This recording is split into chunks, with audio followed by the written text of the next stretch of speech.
Good evening. I'm Mike Cavanaugh. This is another edition of Cavanaugh's Corner, the labor talk show in southern Maine on public access television.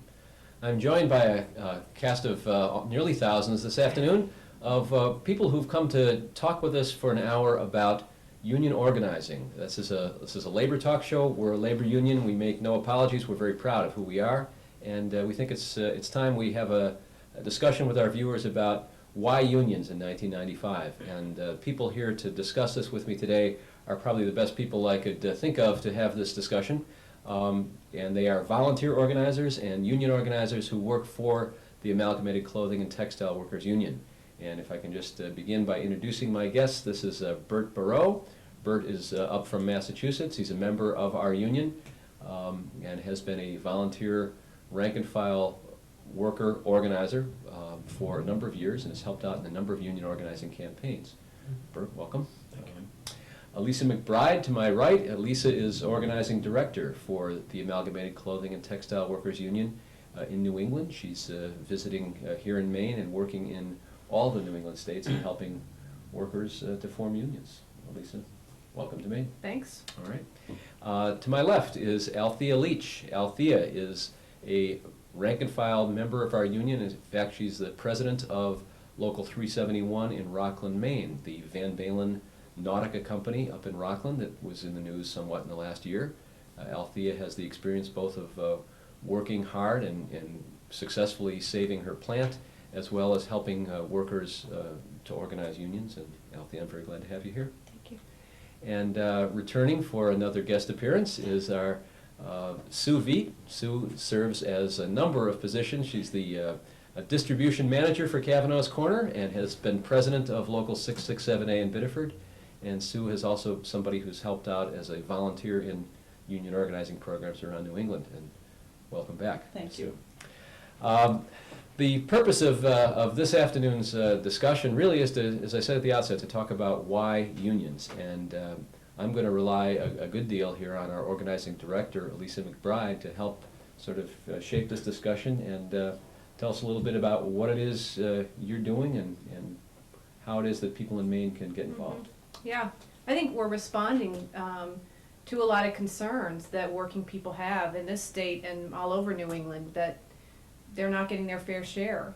And, you know, we've been talking a little bit among ourselves about some of the myths about unions, and maybe the most important one to get right out there on the table is that unions are, they were good once, great to have around in the 1930s, they did their job, and now we don't need them anymore. They're out of date, you know, they're declining, people don't need them.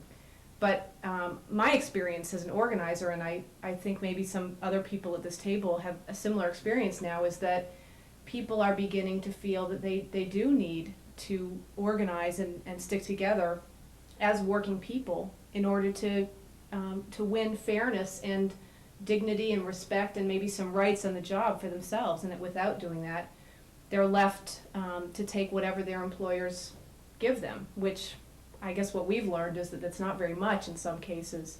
So we're hearing from people more and more, especially in the past couple of years, and beginning to respond to some of those concerns that people have and help them learn how to form unions.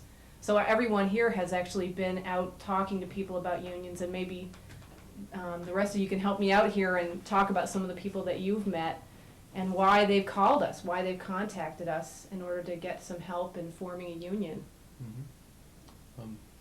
Anybody like to start and just sort of talk about recent experience with that? Well, I think basically what happens is that people who are out there in the workforce, at some point or another they reach a point where they feel they need change, and basically what they do is they get in contact with the union because for whatever reason there are conditions out there that we're not aware of, because we work in union shops or union companies, and that there are conditions out there that we're not even aware of, that there are people out there that have hit this point where they feel they need some change. And basically what happens is when we go out there and we start to talk to these people and these workers, there's so much mistreatment going on.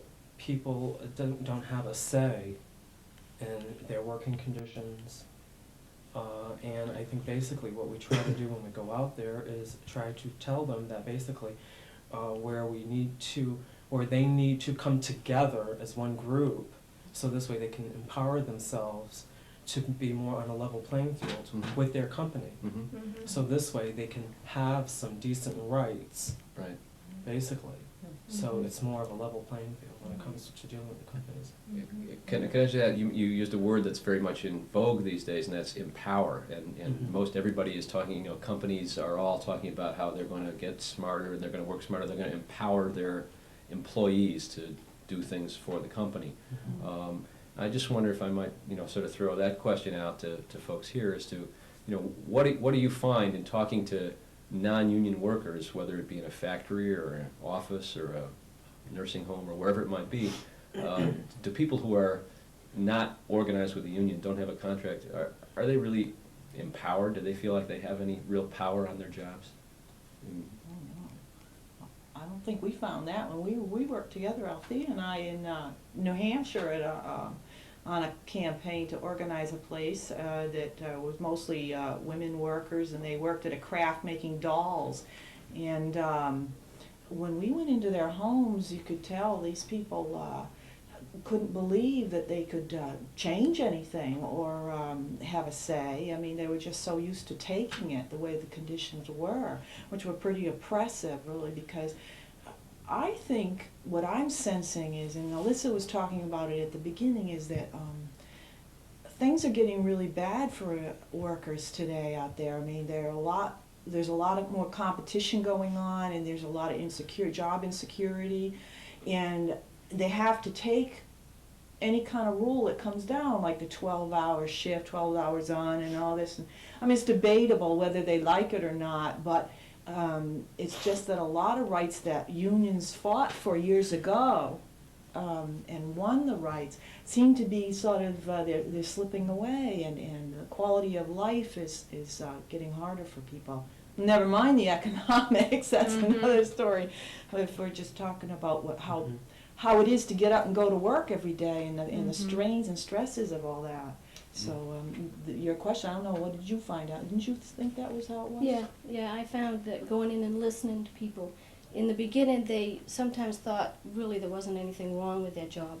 But then as you start listening to them and they start talking about what goes on in 8 hours at work, they had no voice in what was going on. And a lot of times the company would come in and change rules automatically. I mean, no forewarning. And some of the things, some people were saying, they treat us like 5-year-olds. We have no say in what's going on.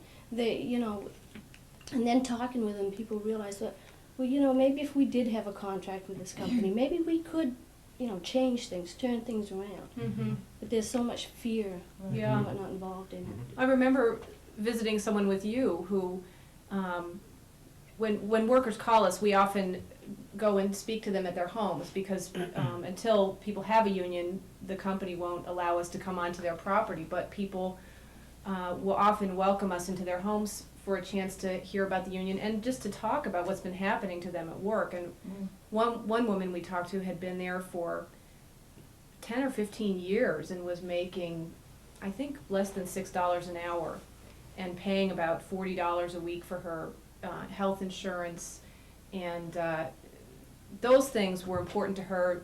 They were especially terrible for single women. This woman happened to have a husband who worked, and so she was not as badly off financially. What angered her was the way that management treated her and her fellow workers, and the way that she was talked to at work. And we heard story after story from these folks about managers felt that they could scream at people instead of speaking to them, that they were blamed for problems on the production line that they had nothing to do with, that they couldn't control.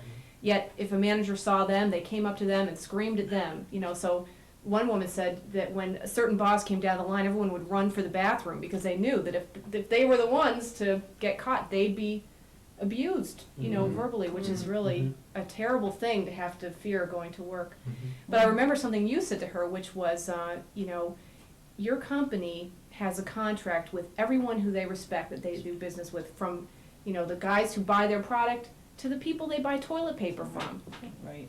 They don't do business with people they respect without a contract, and neither do we as union members. Right. That's the basic notion here, is that we feel like if the company respects us, they ought to be willing to put stuff on paper That's right. and deal with us, like you say, in a level playing field. Right, and I Yeah. want to make the point that when I use the word empowerment, that's what I meant. I meant to empower ourselves, where we're talking the basics, we're talking respect, we're talking safe working conditions where we can work and not fear for being hurt or anything on the job. We're just talking the basic issues here. Right, right. You know what I mean? Well, I think there's a real difference between what everybody here is describing in terms of empowerment. That is, workers having a way to take some power. That is, to have a relationship of respect with the employer, as Elissa was saying, so that you have a contract that sets out the terms under which you're going to do business with each other. You're going to trade your labor for their payment, and these are the terms under which we're going to work. I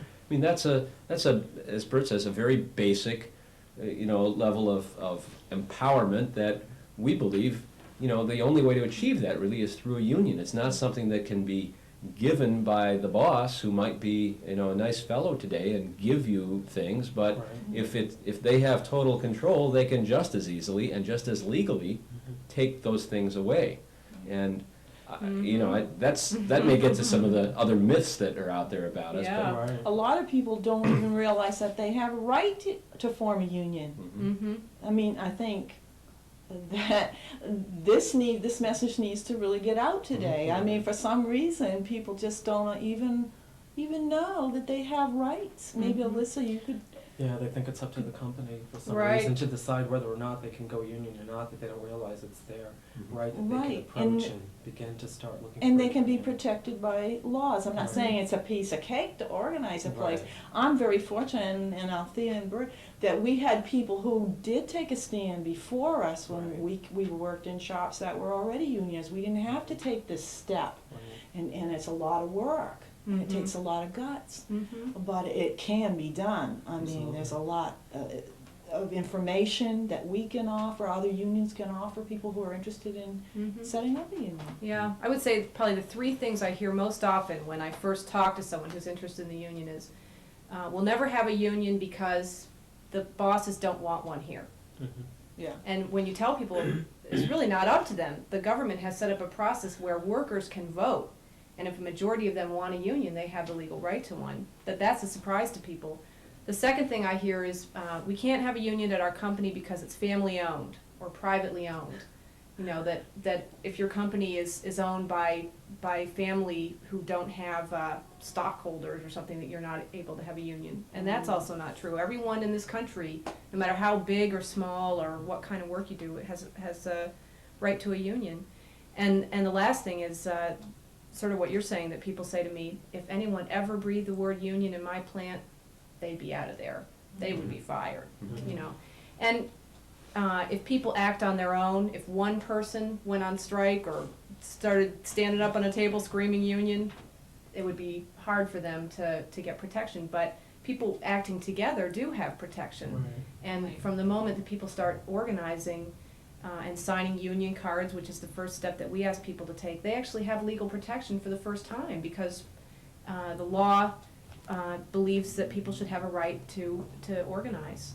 So win, lose, or draw, if people start organizing, they actually have some protection in the workplace for the first time. Could I just interject one thing? I think there's one other myth, at least something that I often hear from people that you didn't mention, and that is people who think, well, we don't need a union because now we have the labor board that's protecting us. I mean, there's this sense, and you see it all the time, it's in the newspaper, people have this idea that their rights on the job are somehow protected by the labor board, and the labor board wouldn't let the company mistreat us or whatever. And you know, I mean, we know very well that that is a myth that people learn the hard way about. But you know, I guess I should ask this question to you, Elissa. Is that something that you think is a common perception out there? Yeah. And how do we deal with that? Yeah. I mean, for our viewers, there may be people watching the show who think that somehow, well, the labor board is protecting your hours, and you know, the company's got to pay you time and a half after 8 hours because the labor board says so, or any Right. number of other things. Do you want to speak to There that is for a some second? legal protection that people have, union or no. You can't be discriminated against because of your gender or your race or your age. But if anyone called the labor board, the first thing the labor board would ask you would be, do you have a union? If you don't have a union, you're a union campaign, the labor board has no control or power over your company.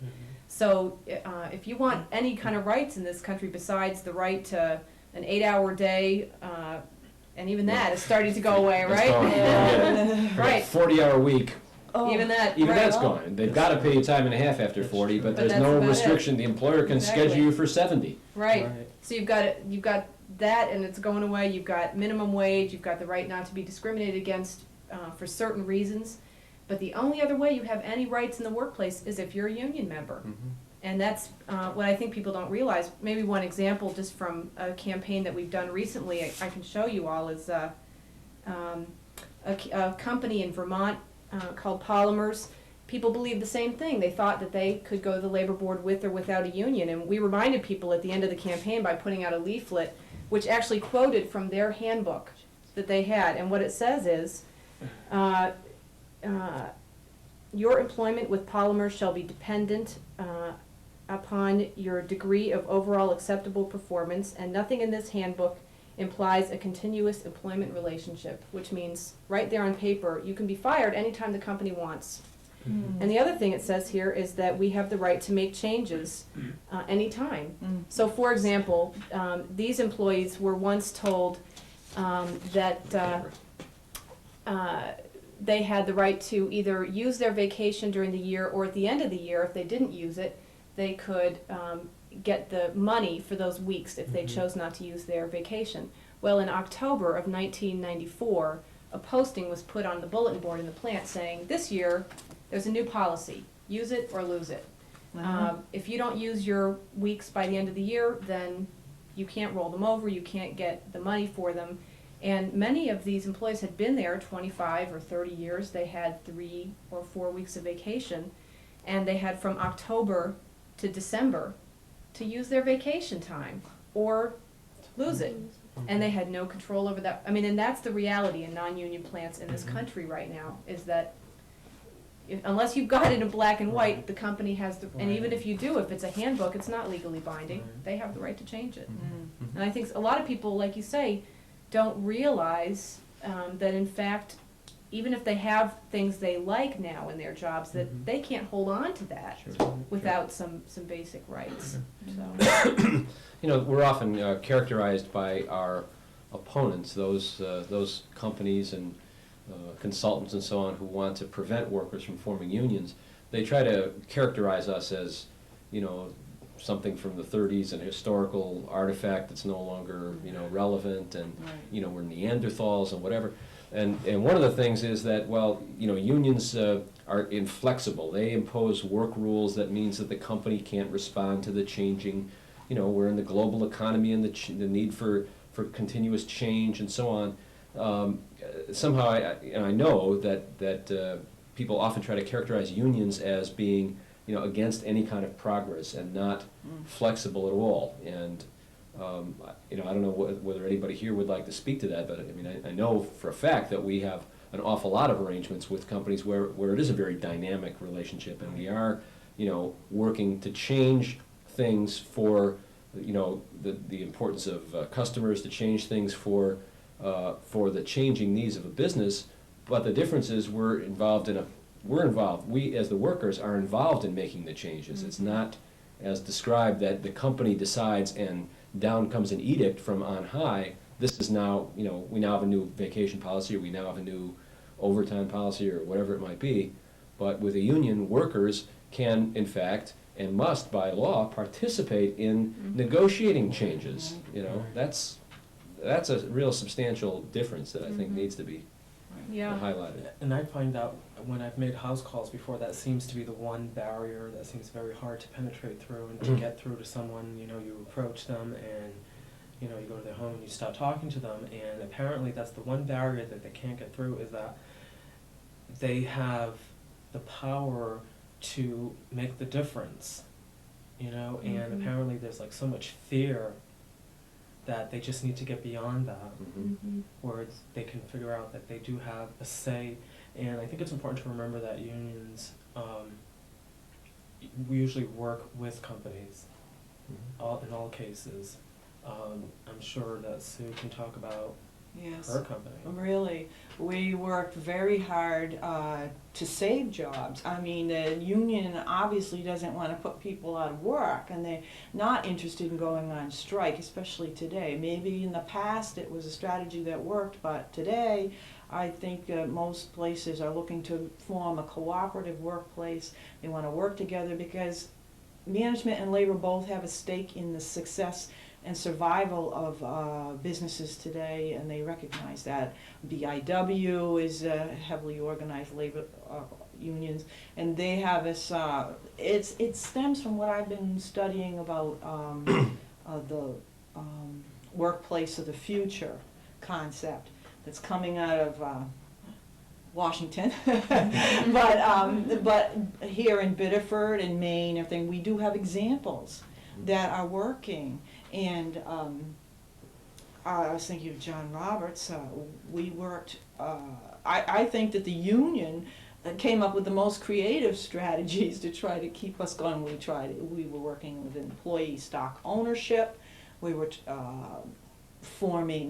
took part in on the committees and boards and things like that, and heavily involved so that the workers had a sense of having a stake in that company. But I think, you know, maybe what's important about this that some companies have realized and are realizing is that it doesn't work unless there is some way for employees to feel confident, empowered, if you want to use that word. Right. And some employers are even acknowledging it doesn't work without a union because, for example, in a non-union plant, if a company has a meeting and says, everybody come in and we'll listen to your problems and you can say whatever you want and this is a problem-solving meeting, but these workers have no protection, they have no rights, they have no grievance procedure, they have no one backing them, who's going to speak up and say, you, the boss, discriminated against me, or I don't like the way that you talk to me, or I think that you guys don't know how to run your business and you could save money if you did such and such differently. A lot of employees know exactly how the company could save money.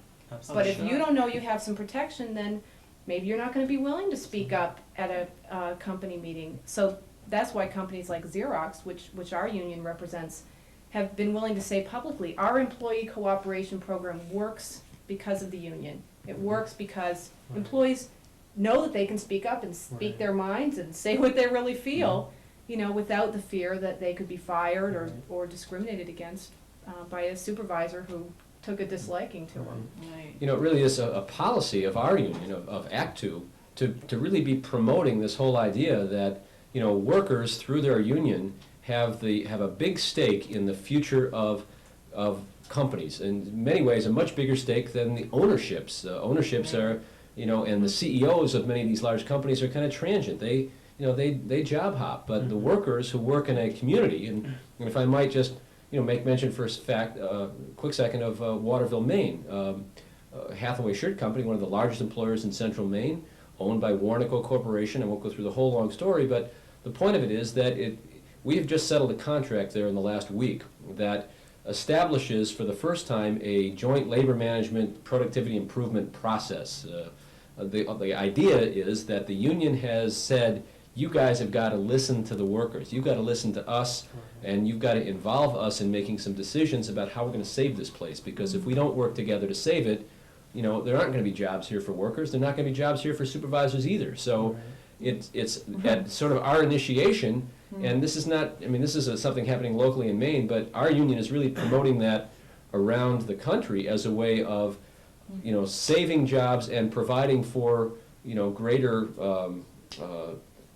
control, really, by workers over their own working lives. Levi Strauss. Levi Strauss Big is a one. great example. And of course, Althea's shop was, Yeah. you had to work very creatively to save Van Vanling, or whatever they call it now. Sure. Not a paid No. Sure. devices. Yeah. So, but I mean, not to, we're on the same topic, I didn't mean to jump across, but I mean, there's so many examples. Yeah. If you wanna talk about any one of Yeah. them. You want to talk about the Levi thing for a second? Sure. I mean- There was some coverage in the New York Times recently, actually, which maybe people even saw. This was a new agreement between Levi's and our union to, where the company has agreed that, in fact, the union has been the key factor in making this team concept work in their plant.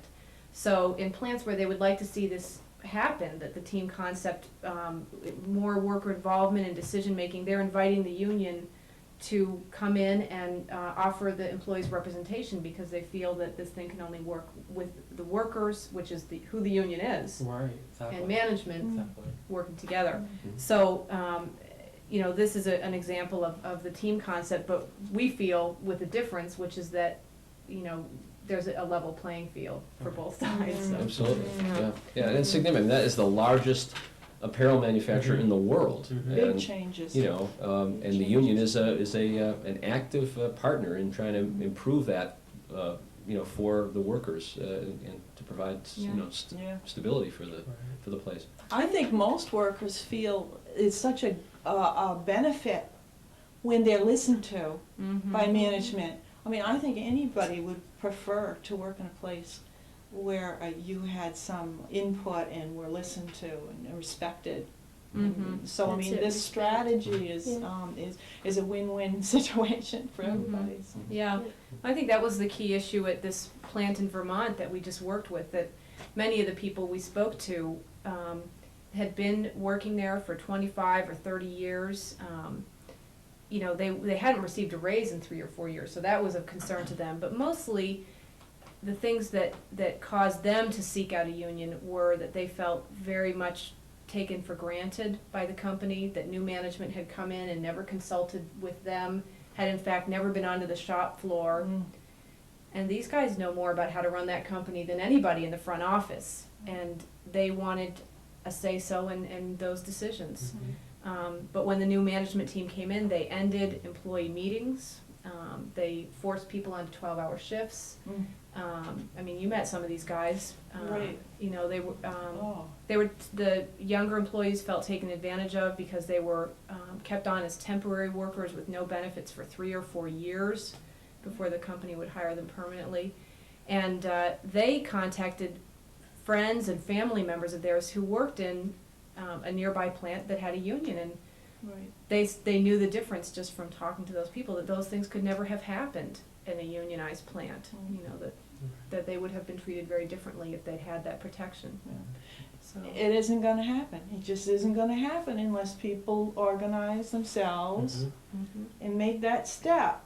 And Mhm. like, when we were in Vermont, the Polymers Mhm. place that you're referring to, I don't know, I could tell you about the places we went into. That young man that had a daughter was like maybe 4 or 5 years old, a little girl. And he worked at Polymers for a long time, quite a few years, wasn't it? Was it Mhm. Richard? Mhm. And he was just ready. He was fed up. Mhm. He just like, they had tried to have a union in there for maybe 2 other attempts in the past, and people just got skeptical and thought it could never happen. But then things were just getting so bad, they went on those 12-hour shifts. That was Mhm. really, really killing these people. And like this young man was saying, I've got no family life. I've got nothing. I'm just dragged out and drained out. I work round the clock, and it doesn't matter at all to them. Mhm. And so this was a big issue, and they could see that this unionized company that made the same kind of product as these folks had a union and could bargain and negotiate a contract. Mhm. Made all the difference. Mhm. These folks had no contract. Yeah. So. Well, they were ready for a change. Yeah, and the effort's been paying off for them. I mean, it's something that they had to decide themselves, majority, sign up union cards and to have an election in their shop. Maybe we're talking about that, and I think, again, most of our viewers probably don't have any experience with how do you go about forming a union if you work in a, what doesn't matter if it's a factory or an office or a, healthcare facility, wherever it might be. If the workers there want to try to form a union to improve, to have a voice in the job and so on, a lot of people don't know. What do they do? What are the steps? And Elissa, maybe you could tell us, as we sort of go dark here, Cavanaugh's Corner is losing some of our light. That may be some employer who's watching. Who's just trying to, Pulling the plug. Central Maine Power is a unionized company, though, so we Oh, it is. suspect All right. CMP's okay. But Elissa, could you just describe a little bit about, what are the steps? What do people do when they want to form a union? Yeah, well, and you guys know as well as I do now, because you explained this to people. Okay. What we do is we go and speak to people one-on-one, explain a lot of what we're explaining here, because people do need more information about unions. And we explain to them that we can help them, we can support them. Unionized plants can support their coworkers, but we can't do it for them. And the first step for them is to sign cards which ask the federal government to come in and help them form a union. That these people have decided they want a union, they want to see change. They're making a commitment to support that effort.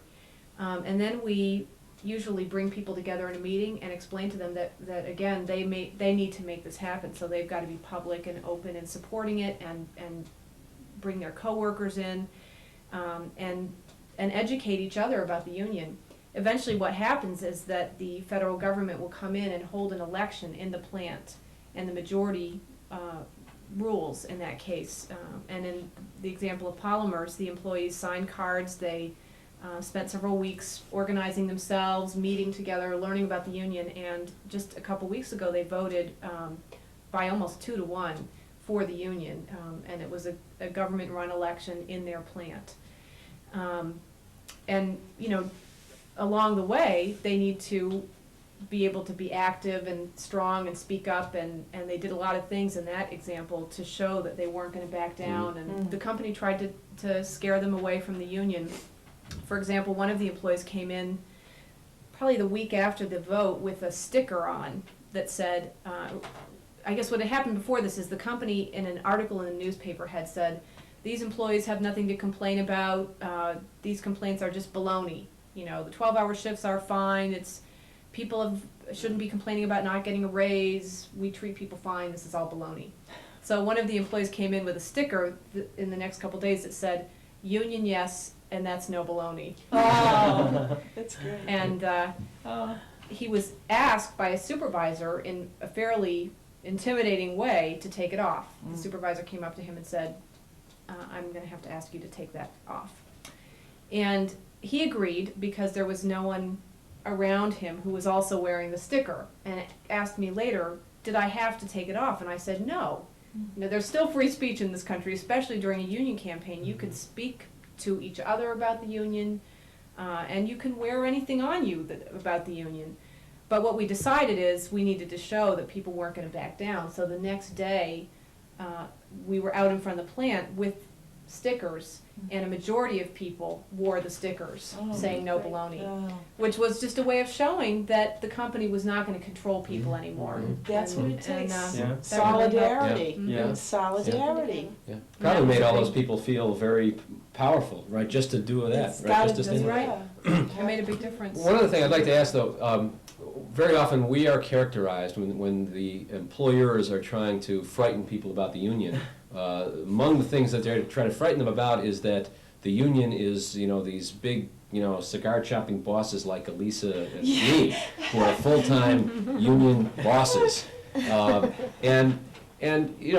course, Elissa will have a cigar from time to time, and That's actually true. but the point is, in all seriousness, the union really is not, just those few of us who work full-time for the union, but the union really is the workers and the people who are members of the union who work in shops as union members. And that's, Althea and Bert and Sue and Nina, who's here but off camera, and many other people who are union workers who help out. And I'd like to ask you, maybe Althea, ask you a little bit about your experience in talking to people, because this is really the way we organize, right? By having, you know, workers talk to workers about what it is to be in a union. And why you do it. Yeah, why do you do that? Why do you go out and help workers do that?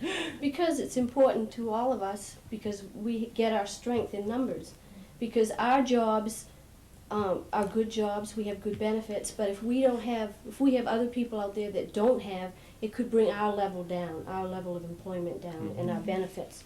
So you want to try to get people up to your level, you know, and keep them there, Yeah, Okay. you know. yeah. I mean, it is kind of self-interest in some way, In but it's some not what ways. people think. You know, people think, well, we're here because we want to line our own pockets, or we're Jimmy Hoffa and his, you know, buddies, but the truth is, you know, if union workers, if we let bosses move into our towns and pay people minimum wage and not give them any benefits, Exactly. it threatens all of us Right. and all the things that we fought for, so. Yeah, I think it's safe to say that people sitting around here, you know, believe very deeply in the principles of, Right. you know, I mean, of I what. think, like, Sure. I really think it's so basic, really. We have to realize, when I say union, the word union, I mean Mary who works next to me, or John who works next to me, you know what I mean? That's who the union is to me. Mhm. It's the workers in my workplace. Mhm. It's having a voice, it's having a say.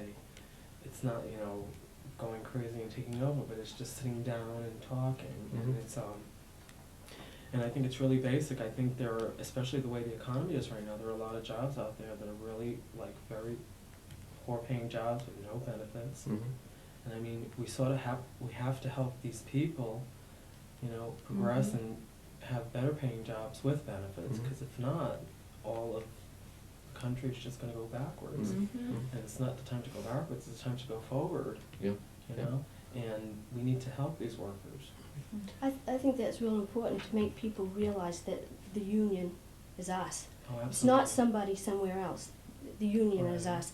The union's a lot like politics. It's local.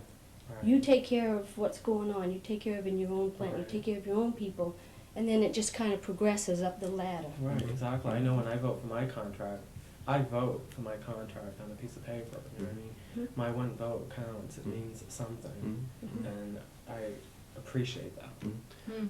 What do you find that when you all have had experience talking to people in their homes, non-union workers, about it, what's the reaction when they find out that you're a worker like they are, and not, you know, some big union boss who's come to tell them what to do, but that you're a volunteer Right, I union think they organizer? relax some Yeah. Mhm. and open up more, Mhm. yeah. and they're interested in hearing what you have to say. Mhm. And I think they take you more at face value. Right.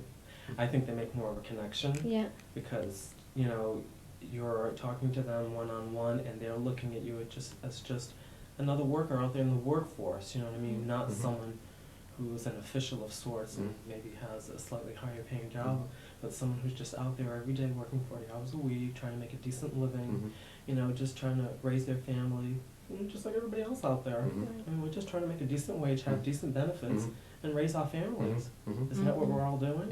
Yeah. And so, of course, they make that connection because it's so basic. They Right. make that connection, you know what I mean? Right. I could possibly be the person that works next to them. Right. I think the same way they do. I mean, we all just want the best for our Right. families. Right, right. Mm-hmm. And it is, you know, statistically true that unionized workers and unionized workplaces generally do have, you know, better paying positions, better Mhm. benefits, Mhm. you know, certainly a greater level of security. It's not to say or to suggest in any way that by having a union, everything is, you know, you're on easy street and Right. everything's No. fine. And it's tough, it's a struggle. There's all sorts of issues, but you've got a way as workers to do something about it, right? You have some, if not control, at least you've got a voice. And sometimes, you know, having the voice of the union can really make the difference between whether you've got a job or not. Mhm.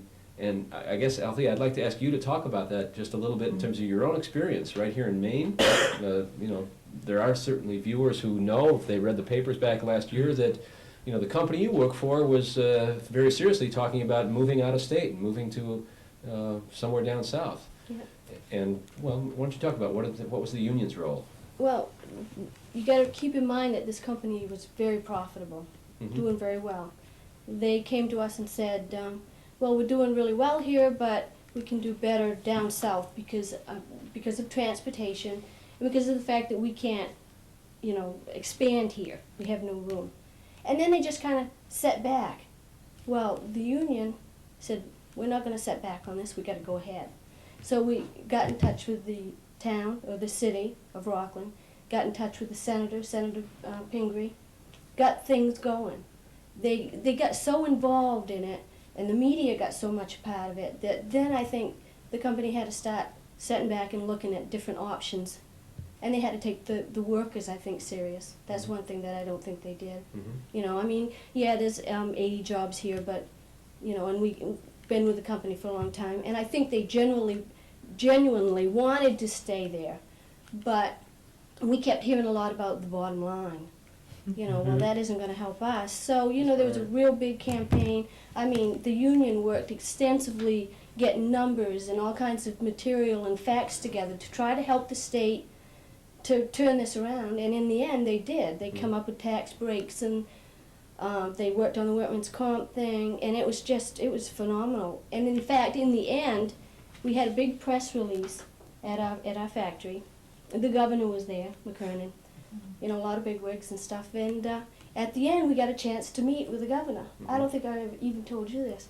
We got a chance to speak with the governor, and I'm up there talking with him, and he says, well, I'm really glad that things worked out for you. And I said, yeah, we are too. He goes, but I want to tell you, you've got your union to be thankful for these jobs. He said, you should be really proud. And I said, we really are.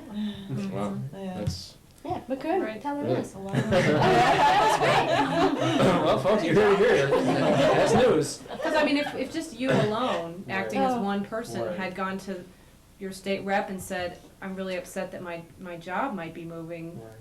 what does that mean to them? Right. But if you have this organization that's 100 votes is Right. Yeah.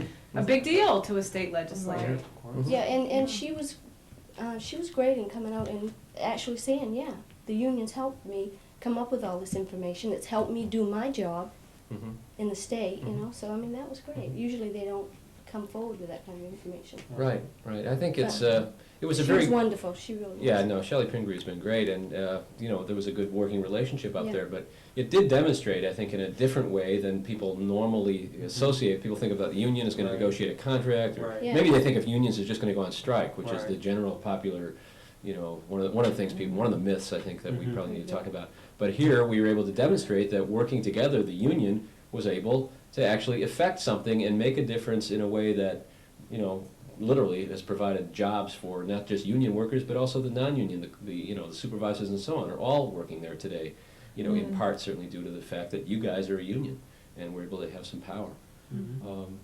Yeah. But I know we're sort of skipping around, and time is moving on. There are other We should issues probably we talk have. about some of the things that, the fact that companies, despite the fact that we all know that unions are not bad for business, and a lot of bosses know that unions aren't bad for business, companies will still fight, and I think workers are smart enough to figure out that there's a reason they're fighting, and are suspicious of what they hear from the company about the union, because you gotta ask yourself, if the union was gonna be so terrible for this company, why are they fighting it so hard, which is a lot of what goes through people's heads. But just maybe you guys have some stories to share. One that I was just thinking about was at this polymers campaign, one of the bosses was fighting this very hard, partly because he wanted the control. It wasn't as much about money as about the fact that he right now makes all the decisions without anybody Mhm. second guessing him, and he wants to continue with it. Who wouldn't, Right. If you were the boss, maybe you wouldn't want to give it up either. But he was very manipulative and took advantage of all kinds of situations. He would meet with the employees on company time, pay them to sit there and listen to him talk against the union. And one of the things that happened at the end was that he was called away because he had an uncle who passed away. And he came back, and this was several days before the vote, and told people that his uncle's dying words to him had been, I was once a member of this union, and it was terrible. And this is what he came back and told the employees Okay. several days before the vote. That here, people had had some sympathy for him, Right. and really, I have to say that they were very upset that he would take advantage of a situation like that, which they actually had sympathy for, that he had to deal with this during Right. this campaign, and come back with this crazy story that on his deathbed, his uncle had said to him, "Vote no." You know, it just was so preposterous. But that's the kind of Right. thing that they had resorted to because they knew they were losing, Absolutely. that their employees were sticking together and were going to vote for this union, but they will resort to anything Right. to keep people from getting a little bit of power, Right. you know? So- And I think it's important to realize that that's the disadvantage, that's the advantage that the company is at, and that we're at, that when we start to go into a company and we start to talk to workers, is that we have to realize that you have to sort of build this momentum in there, because they're at the advantage because they have access to the workers on a day-to-day basis, on the 8 hours a day or whatever that they're working at, that they can always feed them all this misinformation and all these preconceived notions and all these myths about what unions are really about, and so they need to keep that momentum going. Sure. You know what I mean? And they need to Yeah. talk to their Yeah. coworkers and say, well, you know, the union is what we need, and we need to And- get together. And, Right. You know. Yeah. You know, we can't literally get our foot in the door Absolutely. before workers have voted for a union. So we have to do all our communicating with people, you know, outside of work, by hopefully being able to see them in their homes and visit them in their homes. And frankly, one of the ways we do that is by seeing you in your home through the medium of the public access television. This is an opportunity we have to reach out to people who might not otherwise hear a lot about unions, or maybe, you know, you have the same general perception of unions that most people have, that unions were good and long ago and now they're trouble and they just cause strikes, and, you know, people don't know much about it. So this is a way that we'd like to try to communicate with people, and this should be a two-way conversation. We're not yet quite at the point along our information superhighway here to be able to have you be talking to us from home, but No callers, huh? not yet.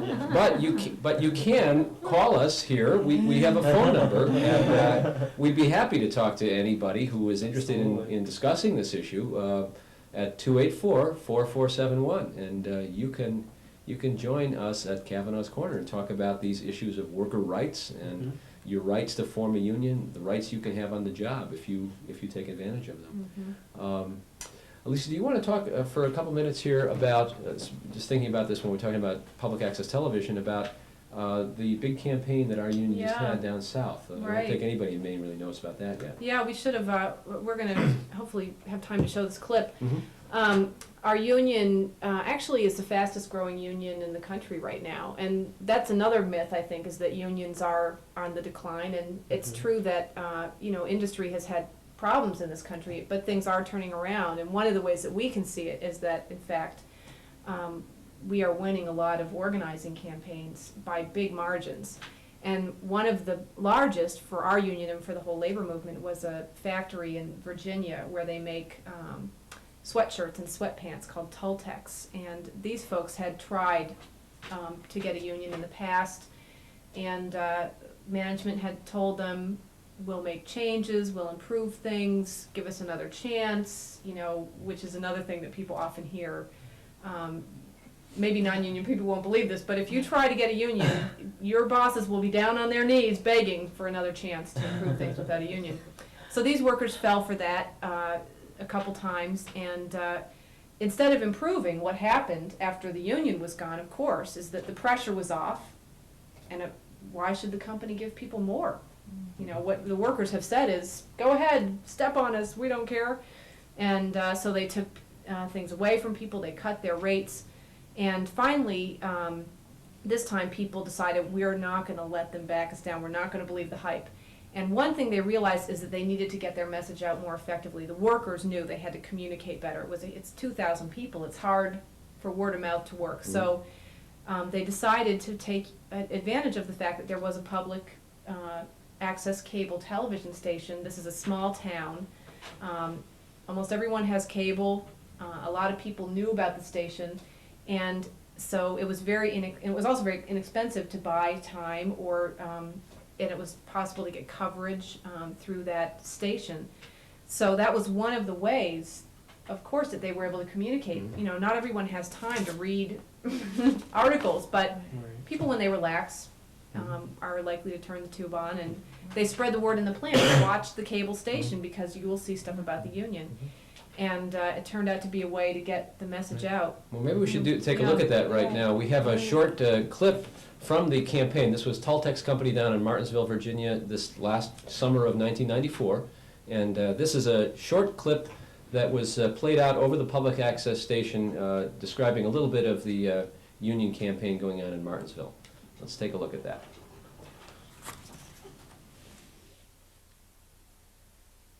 It all came to a head on Monday. Tultex President Chuck Davies announced that his company would force the union to a vote. While Davies was announcing the fight, ACTWU participants were joining forces at the Maine Tultex plant. Last two union elections that were held in 89 and 90, I was for Tultex. I stood by them. I believed everything they said. But within the last 4 years, they have lied. They have cut bonuses, they have cut wages to the point where there are some people who are thousands of dollars less income coming in yearly because of the cuts. And I believe now that it is time for the employees of Tultex to take a stand and take back what was rightfully ours, because we worked hard for that money.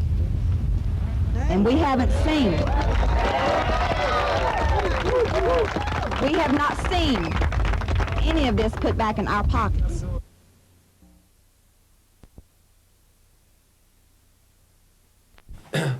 As it said, it could happen to us, and that's something that happened down there in West Virginia, Yeah. in Virginia, and was ultimately very, very successful. Right? Yeah, they won their vote by, I think, more than a 2-to-1 margin there. And it was because people had realized the hard way that nothing would improve until they decided to organize. Right. Some people don't have to learn it the hard way. and Right. Part of this experience here is to try and let people know that they can do this without learning it the hard way. Right, right.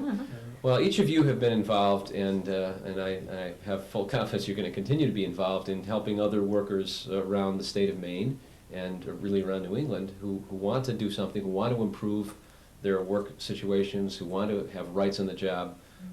You know, it's our goal and our mission as a union to help people do that. That's who we are, and that's what we do.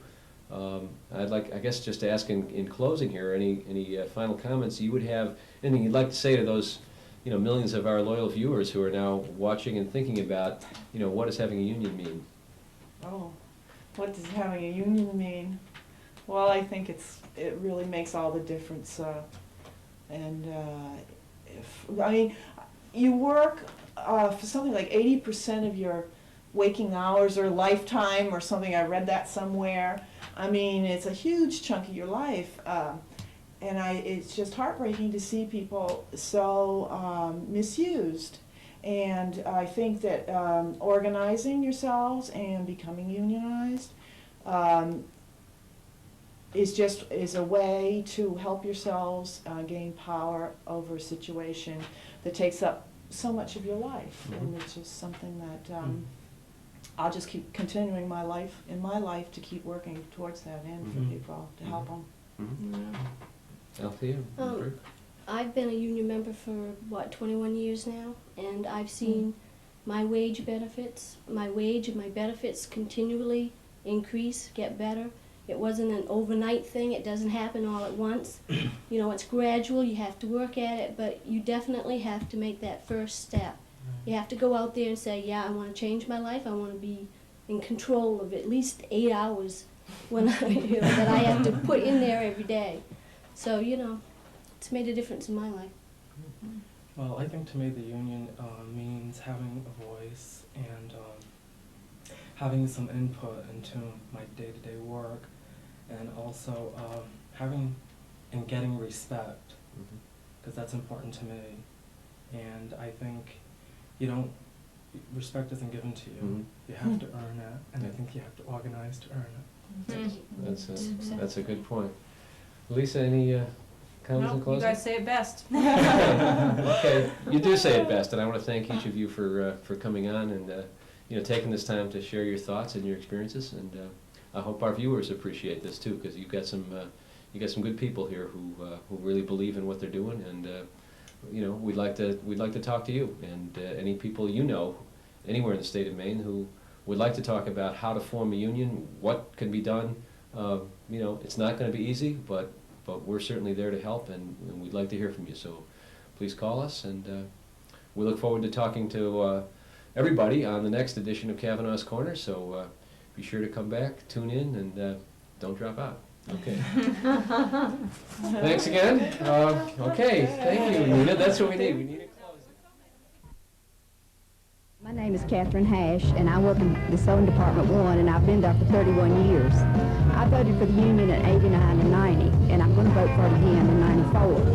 Back in 1990, the sewers were cut so bad that if I work another 10 years, I'll never be able to make up what I lost.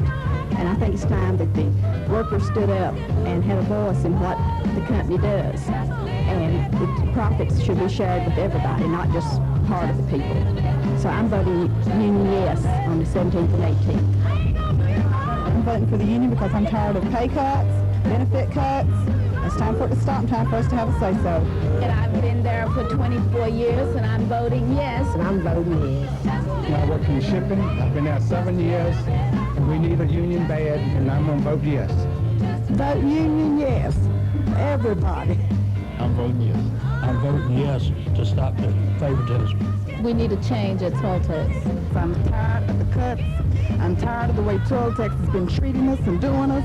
And everybody that think they need to stand up for their rights need to vote for this union. We need a voice in the workplace. We need to vote the union in so we will have some rights. So vote union yes. I'm voting yes for the union because of my pay cut. I need my money, and I think you should need yours. Everybody vote union yes.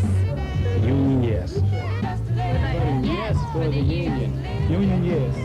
I'm voting union yes. I'm voting yes. I'm voting yes. Yes. Union yes. I'm voting yes. I'm voting yes. I'm voting yes for the union. Union yes, because we need respect in the workplace. Let's stop the cuts. I'm voting union yes. Voting yes for the union, and proud to be part of the union. Vote yes. I'm voting for the respect, the fairness, and to have a voice. So on the 17th and 18th, vote union yes.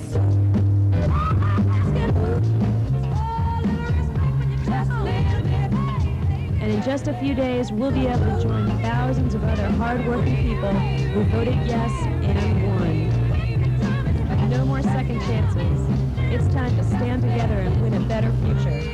Stop the cuts. Win back what's ours. Vote yes, August 17th and 18th.